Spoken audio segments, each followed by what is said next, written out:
Isang binibini aking namasdan, mukhang kay ganda di ko malimutan.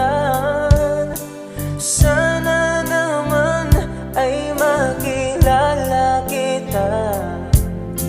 Ang puso ko ngayon'y nabiyak na. Sa tuwing nakikita